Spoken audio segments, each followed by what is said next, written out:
السلام عليكم ورحمة الله. مقالة القروة waxaan la kulmay walaal Soomaaliyeed waa Aweys Sheekh Bashiir. Aweys soo dhawow. Nafta ka waran. ما شاء الله في عنا. walaal waxaan ku weydiiyay adoo cod kale ugu qaadaya. weligaa qaad ma cunto. وعليها. وهداد بقرية afka gacanta ku haysaa miya. ما يوافق دعلكن. Ay. هاتا. Goos findicilkaas goos badan buu qabaa. waxaan ku weydiiyay. ama anigu ba qaad ku cuni jiray. aduguna waxa laga yaabaa hadda inaad wali cuntid. sida aad sheegtayba. معقول. toban qasaaro oo uu leeyahay baan diyaar u ah inaan kuu sheego. hal faa'iido uu leeyahay ma sheegi kartaa.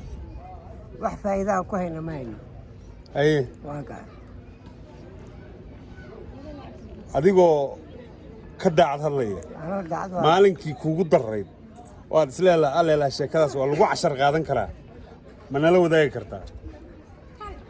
والله مالكي يقول الرئيس وحاول مرة سوجي سدح بري سدح مالموت. أيه. حتى نفتي ذي واحد ما هو كده يعني. سدح حبيبي سدح مالموت بسوجي. أنت اسمع قبنيس. السلام ما كنا شغل سنة هذا. مركز سدح مالموت سوجي محد فلان غيريسي. واحد فلان غيرنا يهدى سلية إيش متجرو.